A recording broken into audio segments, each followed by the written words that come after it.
Faut que je te montre un truc.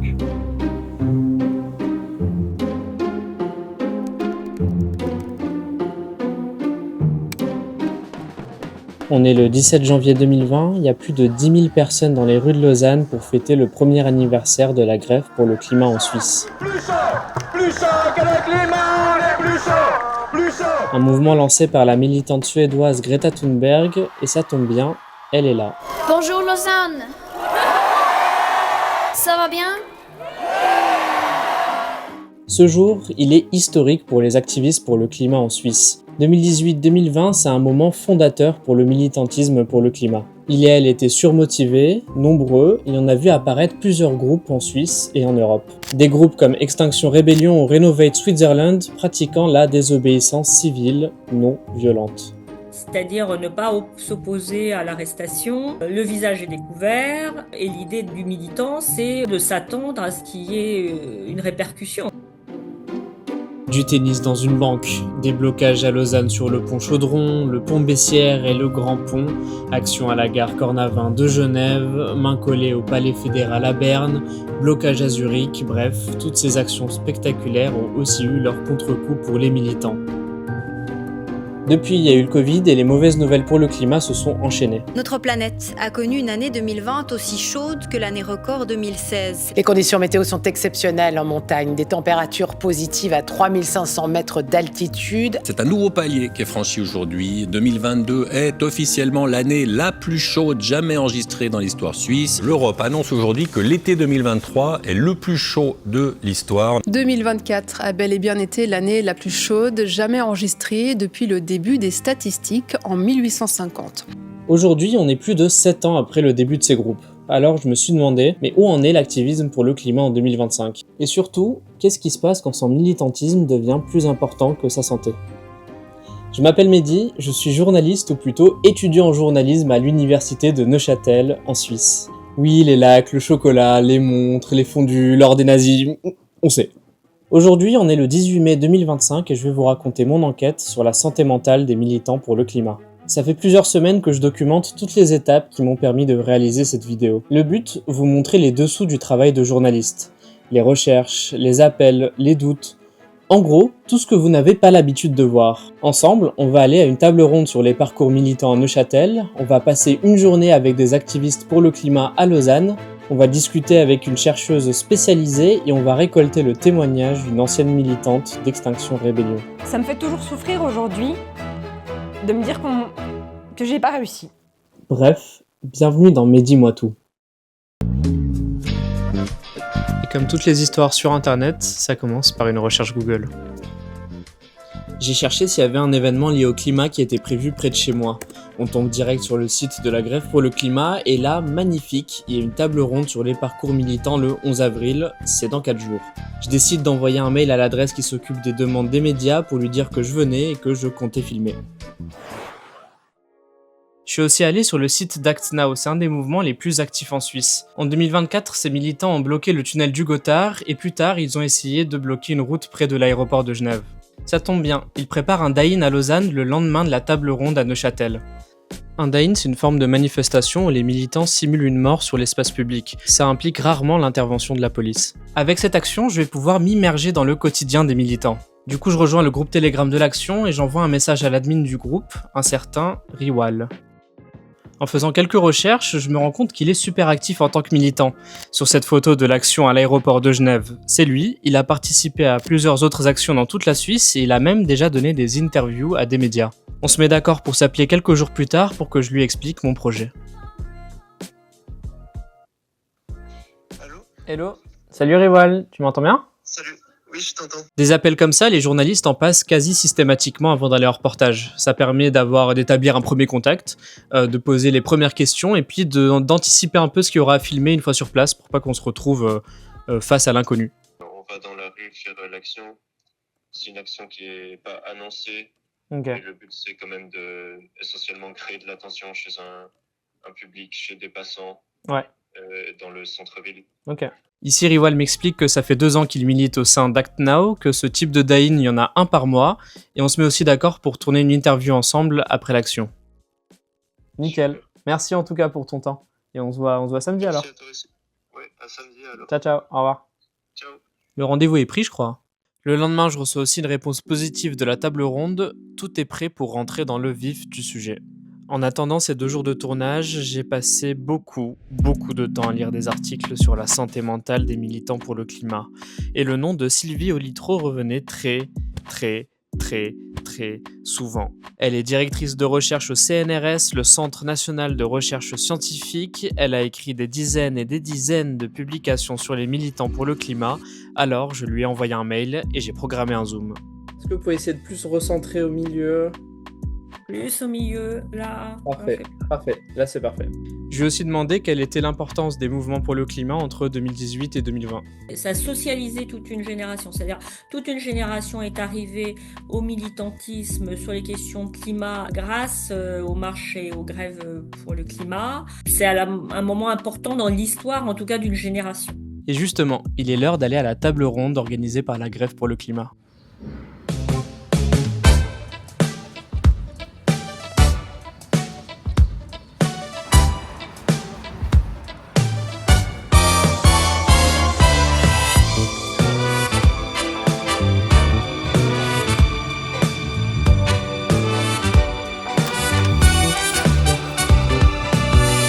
La table ronde est prévue à l'université de Neuchâtel juste après ma journée de cours et ma pause de midi à base de volleyball. Après les cours, j'arrive dans la fameuse salle et c'est hyper important en tant que journaliste de s'imposer et montrer qu'on est confiant. Bonjour. Bon, on nous a d'abord projeté le film Tout commence sur un père qui suit ses 2 enfants qui sont activistes, puis la table ronde a commencé. Qui est anticapitaliste et après... Et là vous vous dites pourquoi il filme que sa gueule. En fait, quand j'arrive, on m'explique qu'une intervenante ne veut pas être filmée. En tant que journaliste, je dois respecter des droits et des devoirs et la protection des sources en fait partie. En tout cas, même si j'ai pas pris beaucoup d'images, j'ai pu en apprendre un peu plus sur les militants et le moins qu'on puisse dire, c'est que ça va pas fort. En fait, ça allait pas du tout. À chaque fois ça arrive, on s'imagine un sujet, on lit des articles dessus, mais une fois qu'on a les personnes en face, c'est tout de suite très réel. Et là, je crois que j'étais pas prêt. Du coup, j'écoute ce qui se dit à la table ronde et je rentre chez moi, l'esprit un peu confus. Et j'essaie de penser à autre chose. Et quand j'essaie de penser à autre chose, c'est souvent du McFly et Carlito. Il est sérieux là, je trouve ça. Il adore le liège. Bon bref, demain c'est le grand jour avec Riwal.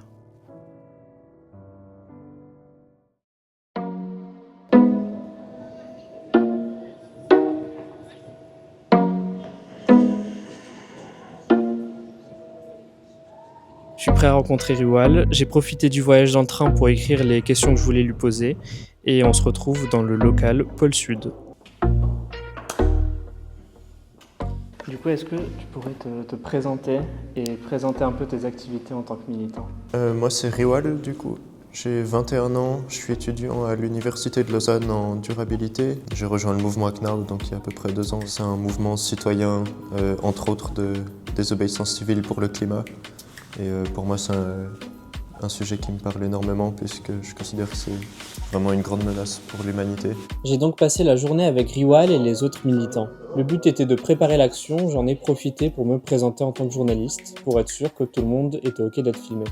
J'avais envie de suivre une action sur le terrain avec vous aujourd'hui. Pour être honnête, l'ambiance était assez lourde. Les discussions du début étaient surtout portées sur les procès des uns et des autres pour des précédentes actions. D'après Riwal, au dernier Daïn, ils étaient une trentaine, aujourd'hui ils ne sont que 11. Et ça symbolise bien l'essoufflement général de la lutte depuis l'effervescence d'avant le Covid.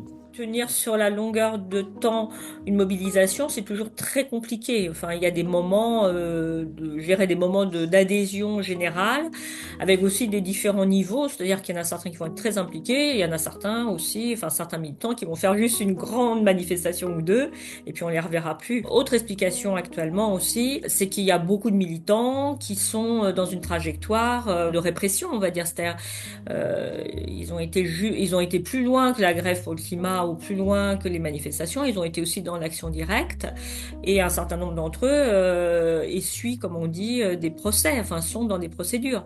Donc tout le temps passé dans les procédures, ils l'ont pas pour militer au sens actif. Pendant les préparatifs, moi je faisais mes plans et je prenais des notes. Après ma présentation, il y a eu un tour de table où chacun pouvait dire ce qu'il ressentait. Je suis un petit peu terrorisé par l'idée d'aller dans la rue et je pensais que le nombre allait m'aider. Et puis là, ça va être un petit peu compliqué. Je me du désespoir. Je trouve choquant de me dire que la jeunesse, elle perd espoir. Ils sont en pleine répète, juste derrière moi, et l'action va pas tarder à commencer. L'action avait pour but de se moquer des super riches en se faisant passer pour eux. Une action un peu second degré qui se voulait originale pour changer de ce qui se faisait d'habitude. Et puis là, je vais commencer par dire « nous mourrons ». Ça va comme truc. Là, vous vous mettez en cercle. Et puis, en commençant le discours, vous pouvez tomber les uns après les autres. Les pancartes sont prêtes, les militants et militantes sont prêts. C'est parti pour un tour de Lausanne.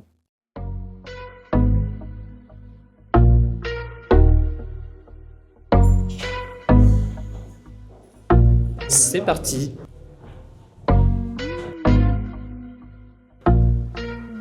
Bonjour à toutes les Lausannoises, mais surtout tous les Lausannois. Nous sommes les super riches. Pendant que les autres marchent dans Lausanne et simulent leur mort, Riwa, lui, va au contact. J'arrive à distribuer des flyers à des personnes inhabituellement pas attirées par notre mouvement. Je pense que c'est l'habit qui fait un peu de présence. Certains sont pas du tout réceptifs, d'autres le sont vraiment beaucoup.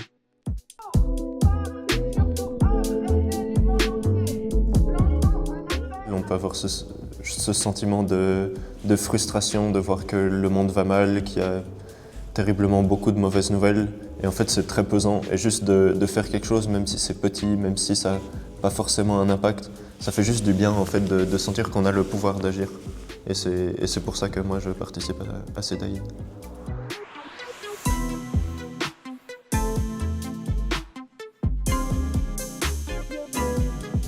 Bonjour, pour expliquer l'action qui a eu lieu.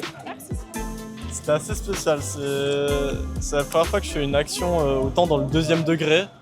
Du coup, je me sentais un peu mal quand même avec tous ces slogans vraiment dégueulasses.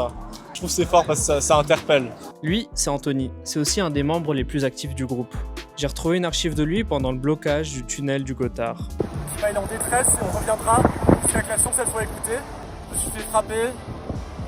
Ça me fait peur, ça me fait pas plaisir d'être là. On est obligé de le faire. On est obligé de se mettre en résistance civile pour que les choses elles changent. J'ai profité de notre échange pour lui demander comment il se sentait et pourquoi il continuait de militer. Si toutes les personnes qui se sentaient impuissantes, elles venaient exprimer leur impuissance, leur désarroi par rapport au futur qu'on leur promet, et ben on serait encore plus fort et puis on mettrait une pression telle que les politiques ils seraient obligés de prendre des mesures pour protéger la population. Il n'y a pas de solution magique. On ne peut pas individuellement en fait, lutter contre le réchauffement climatique, mais on peut s'organiser collectivement et puis essayer de faire bouger les choses, essayer de façonner l'opinion publique, sensibiliser la population. Je ne sais pas si on va réussir à avoir un immense impact, mais il faut qu'on ait le plus grand impact possible. Cette frustration que j'ai du monde qui ne change pas, pour moi, elle aboutit à un besoin de faire plus, en fait, de me dire mais pourquoi je ferais une fête ou pourquoi j'irais faire quelque chose peut-être qui n'a pas une visée, un but commun, alors que j'aurais le temps de faire autre chose alors. C'est toujours difficile de trouver l'équilibre, mais j'essaie. Ouais, il y a des gens dans ACNAO qui ont fait des burn-out. Dans d'autres mouvements aussi, je sais que c'est quelque chose qui est assez présent. Je pense avec la grève du climat et les mouvements pour le climat un peu 2019-2020, c'était aussi quelque chose de très présent. Moi, j'essaie de faire vraiment attention à ça. Dans le mouvement d'ACNAO, on a tout un cercle qui est juste pour le support et le soutien, que ce soit émotionnel, psychologique. On a des psychologues dans le mouvement qui peuvent aussi aider. On a une helpline au téléphone qu'on peut appeler un peu n'importe quand si on a besoin d'aide. Ça aide vachement beaucoup parce que ça permet aussi de se dire en fait, peut-être que là, je dépasse mes limites et on s'en est pas rendu compte.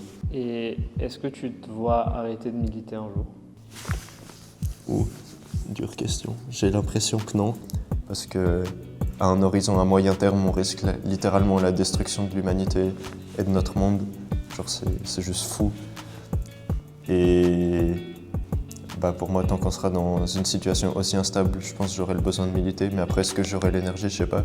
Peut-être ça prendra d'autres formes de militantisme à l'avenir. Mais maintenant, j'ai l'envie de militer à long terme en tout cas. D'où le besoin aussi de trouver cet équilibre avec le burn-out et pas de tout dépenser en un an et après de plus pouvoir rien faire. Bon, on a pu parler à des militants qui sont toujours en activité, mais s'il y a un essoufflement, c'est que beaucoup ont arrêté. Du coup, je me suis mis à la recherche d'un témoignage. Et j'ai appelé mon pote Tim qui a été dans Extinction Rebellion pendant quelques années. Ciao, ciao. J'ai lancé le filet, puis Tim va regarder à droite à gauche s'il y a moyen de trouver quelqu'un. C'est toujours chouette d'avoir des amis sur qui compter dans ces moments-là. Trop bien. Bon. On se revoit s'il y a un témoignage qui pop, et puis sinon c'est la fin de la vidéo.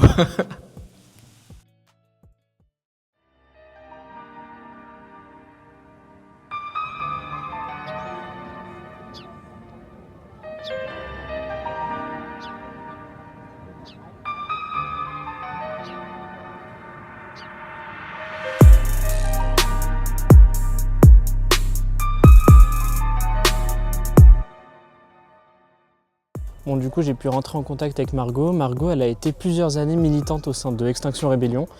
Elle a totalement arrêté de militer il y a quelques années, puis on va la rencontrer pour qu'elle me donne un peu son témoignage, son vécu, et qu'on prenne le temps de discuter.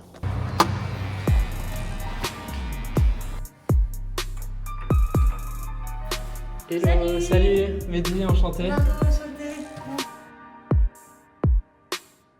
C'est la fin de la première partie de mon enquête, la deuxième sera consacrée intégralement au témoignage de Margot. En tout cas, merci à vous d'avoir regardé jusqu'au bout, c'est ma première vidéo donc laissez vos avis en commentaire pour que je m'améliore. Et moi je vous dis à très vite sur Mais dis-moi tout.